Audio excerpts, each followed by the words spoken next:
Bismillahirrahmanirrahim. Assalamualaikum warahmatullahi wabarakatuh. Saya Nova Nurmanzila dari Prodi Manajemen Dakwah, Fakultas Usuluddin Adab dan Dakwah, Institut Agama Islam Negeri Pontianak. Tujuan pembuatan video kali ini yaitu untuk memenuhi tugas mata kuliah Manajemen Konflik dan Perubahan yang diampu oleh Ibu Amalia Irfani, Sos, IMSI.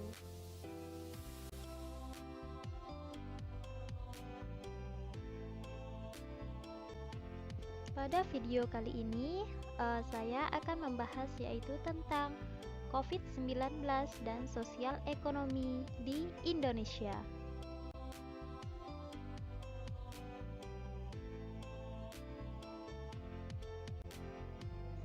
COVID-19 sendiri saat ini memang menjadi masalah yang sedang dihadapi oleh hampir setiap negara, tak terkecuali di Indonesia sendiri.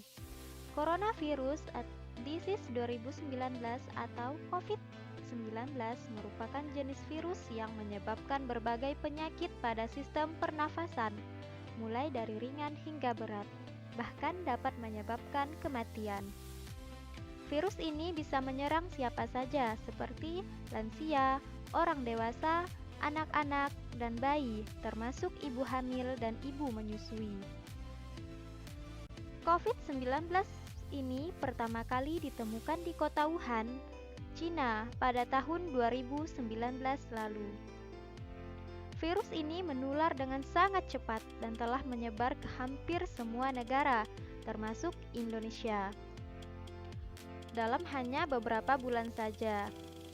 Sejak kasus COVID-19 meningkat di Indonesia, berbagai permasalahan sosial dan ekonomi muncul di tengah masyarakat. Tak dapat dipungkiri jika COVID-19 telah hampir melumpuhkan kondisi sosial ekonomi masyarakat Indonesia, khususnya di beberapa daerah dengan tingkat penyebaran tertinggi seperti di Jabodetabek dan lainnya.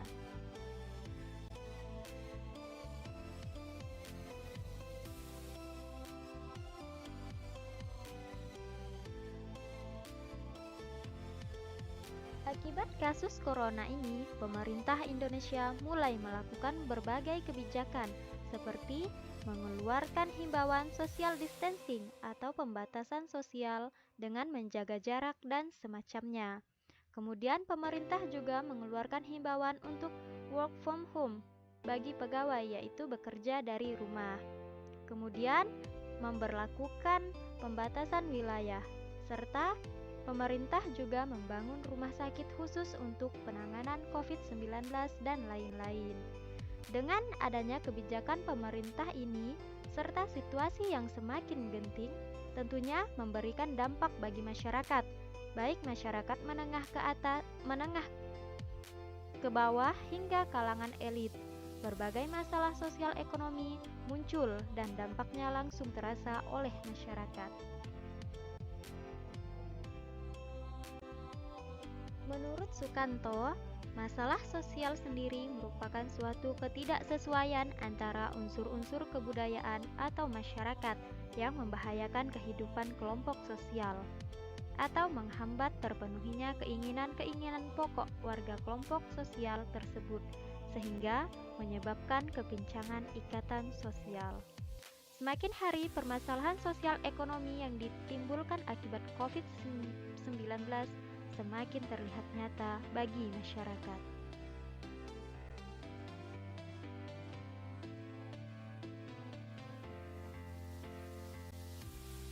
Adapun beberapa masalah sosial ekonomi yang terjadi akibat COVID-19 diantaranya 1. Kelangkaan barang, 2. Disorganisasi dan disfungsi sosial, 3. Tindakan kriminal, 4.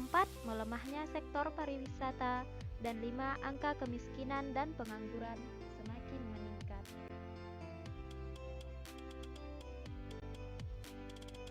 Adapun masalah sosial ekonomi yang pertama ialah kelangkaan barang. Akibat COVID-19, barang menjadi langka, bahkan harga naik berkali-kali lipat dari harga semula. Hal ini sesuai dengan hukum ekonomi, yakni di mana ketika permintaan meningkat namun barang semakin menipis, maka harga akan semakin meningkat. Masyarakat dengan kondisi ekonomi menengah ke atas ada kecenderungan memborong barang-barang tersebut sehingga adanya penumpukan barang. Namun, bagi masyarakat menengah ke bawah justru tidak bisa mendapatkannya. Hal ini disebut dengan panic buying. Panic buying disebabkan oleh faktor psikologis terjadi akibat informasi tidak sempurna atau menyeluruh yang diterima oleh masyarakat.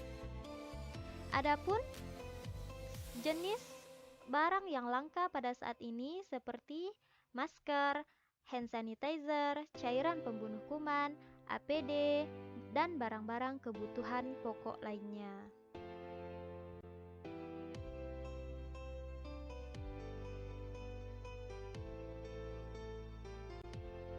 Masalah yang kedua yaitu disorganisasi dan disfungsi sosial.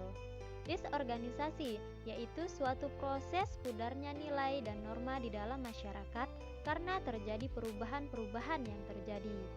Disorganisasi muncul karena adanya prasangka dan diskriminasi yang disebabkan oleh ketakutan masyarakat terhadap situasi yang tidak menentu akibat penyebaran virus corona. Nah, jika kita mengamati berita yang beredar belakangan ini, ada fakta sosial menarik yang terjadi di masyarakat. Fakta menarik tersebut yaitu adanya prasangka dan diskriminasi terhadap korban COVID-19. Hal ini dapat terlihat jelas dari sikap masyarakat dengan adanya menjaga jarak saat berinteraksi dengan orang lain, maupun menghindari salaman, serta menghindari perkumpulan, dan lain-lain. Kemudian, disfungsi sosial, yaitu suatu ketidakmampuan seseorang atau kelompok masyarakat tertentu untuk menjalankan fungsi sosialnya sesuai dengan status sosialnya. Hal ini akibat dari adanya rasa takut terhadap COVID-19. Sebagaimana contoh di sini, saya mengambil tentang pemberitaan media atas reaksi para tenaga kesehatan yang mulai mengalami rasa takut akan terjangkit virus corona. Rasa takut akan terjangkit virus corona yaitu saat memberikan perawatan maupun pengobatan kepada pasien yang diduga terkena virus corona. Nah, saat memberikan perawatan maupun pengobatan pada pasien tersebut, adanya rasa takut yang dialami oleh para medis. Hal ini dapat membuat tenaga medis tidak maksimal dalam menjalankan fungsi sosialnya.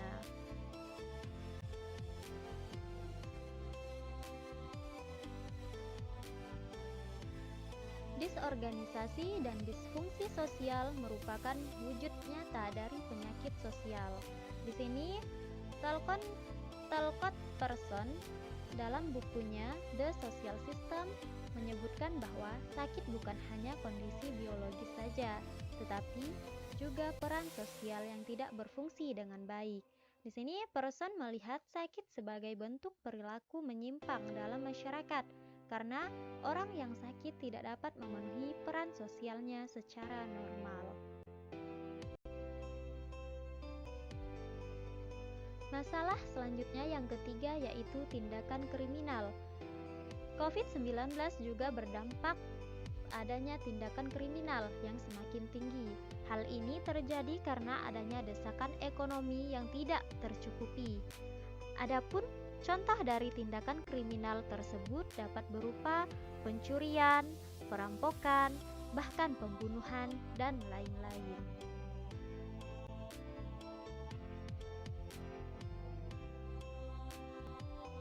Masalah yang keempat yaitu melemahnya sektor pariwisata. Nah, sejak kasus COVID-19 meningkat, berbagai tempat wisata pun harus ditutup dalam waktu yang belum bisa ditentukan. Hal ini dilakukan demi untuk mencegah penyebaran virus corona tersebut. Namun, dengan adanya penutupan tempat-tempat wisata tersebut dapat mengakibatkan merosotnya pendapatan ekonomi.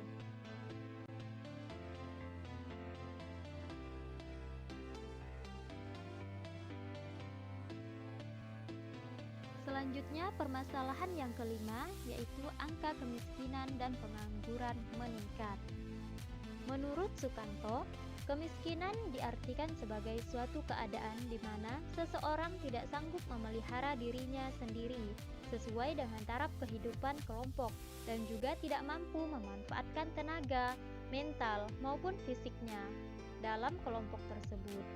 Kasus corona di Indonesia telah hampir melumpuhkan kegiatan ekonomi masyarakat dan ditambah lagi sejak diberlakukannya penerapan kebijakan seperti work from home, pembatasan wilayah, dan penutupan berbagai tempat publik seperti tempat wisata, banyak perusahaan atau perkantoran yang meliburkan pegawainya. Kemudian para pengusaha UMKM juga bahkan ada yang memutihkan karyawannya atau mem-PHK. Nah, jika penanganan pandemi ini berlangsung lama, maka yang terjadi adalah semakin tingginya angka kemiskinan dan pengangguran yang ada di Indonesia sendiri.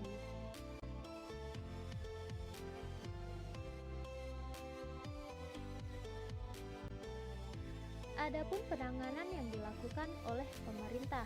Di sini Menteri Keuangan Sri Mulyani Indrawati mengatakan bahwa pemerintah telah menyiapkan stimulus ekonomi jilid 3 yang akan difokuskan untuk sektor kesehatan dan menjangkau jaring sosial.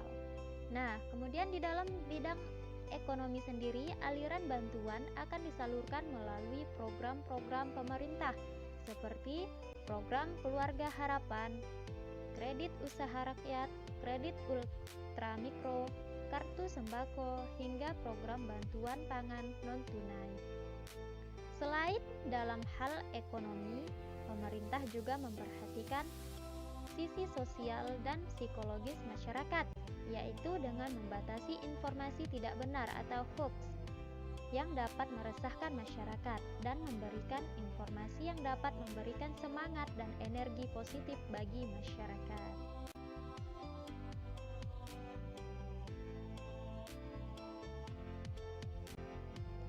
Oke teman-teman semua, mari kita sama-sama memutus penyebaran virus corona ini agar perekonomian kita bisa bangkit kembali dengan tetap memenuhi protokol kesehatan. Ingat pesan ibu, mencuci tangan, menggunakan masker, menjaga jarak, hindari kerumunan. Dan jangan lupa untuk selalu berdoa meminta perlindungan kepada Allah Subhanahu wa taala. Dan satu lagi, jangan mudah percaya dengan berita yang belum pasti kebenarannya. Ingat, lindungi diri, lindungi keluarga, dan lindungi orang yang ada di sekitar kita. Mungkin hanya ini yang dapat saya sampaikan. Kurang lebihnya saya mohon maaf. Wabillahi taufik wal hidayah. Wassalamualaikum warahmatullahi wabarakatuh. Terima kasih.